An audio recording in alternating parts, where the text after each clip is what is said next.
Découvrons ensemble le Haut-Richelieu moderne par ses histoires anciennes. C'est de l'Histoire ancienne, une nouvelle série web hebdomadaire, une capsule par semaine portant sur l'histoire du Haut-Richelieu.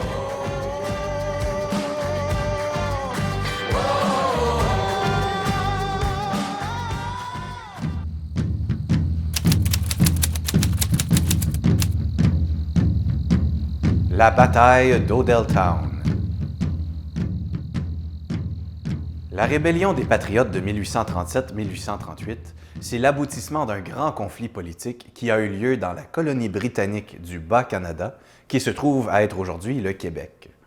Les chefs réformistes, dirigés entre autres par Louis-Joseph Papineau, chef du Parti patriote, mettent sur pied des troupes rebelles constituées de Canadiens français pour s'insurger contre le gouvernement.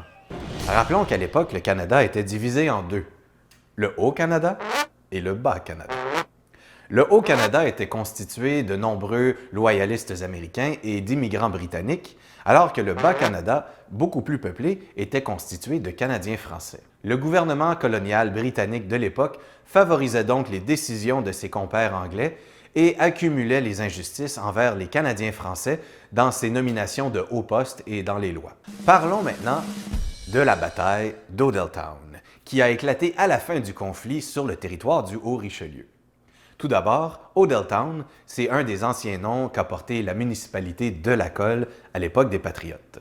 Ce nom nous vient de Joseph Odell, un loyaliste qui s'y était installé à la fin du 18e siècle. Quiz! Mais avant de commencer mon récit, savez-vous ce qu'est l'Association des frères chasseurs? A. Une ligue semi-professionnelle de ballons chasseurs. B. Une société secrète fondée par des patriotes qui s'étaient exilés après leur défaite de 1837. Ou C. Un groupe de frères maristes qui s'adonnaient à la chasse aux papillons. La réponse est B. Une société qui visait à libérer le Canada de la domination britannique. Voyons maintenant comment se déroulera cette bataille d'Odelltown. Alors voilà, au matin du 9 novembre 1838, à 10 heures, un groupe d'environ 700 frères chasseurs, menés par Robert Nelson, Médard Hébert et Charles Indenlang, quitte Lacolle. Devant cette avancée, les loyalistes se réfugient dans l'église d'Odelltown. Ils sont environ 200-300 militaires. Une heure plus tard, les patriotes se divisent en 3 colonnes et établissent le siège de l'église. Le combat commence bientôt.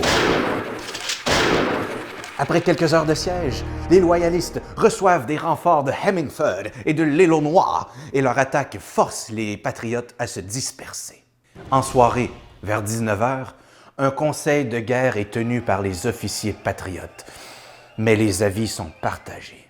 Alors que certains envoient des messages afin de demander du renfort, d'autres décident de fuir. Finalement, des centaines de patriotes prendront la fuite. Des deux côtés, les pertes seront considérées comme étant faibles. Fiou. Cette bataille est marquante dans l'histoire de la rébellion puisqu'elle sera la dernière et qu'elle marque la défaite des patriotes. Aujourd'hui encore, vous pouvez visiter ce lieu patrimonial et rempli d'histoire. Pour terminer sur une bonne note, on vous invite à découvrir les vins du vignoble Le Mas des Patriotes, situé sur le chemin des Patriotes dans le secteur l'Acadie de la ville de Saint-Jean-sur-Richelieu. Allez, trinquons à la mémoire cette semaine et on se revoit pour d'autres histoires anciennes.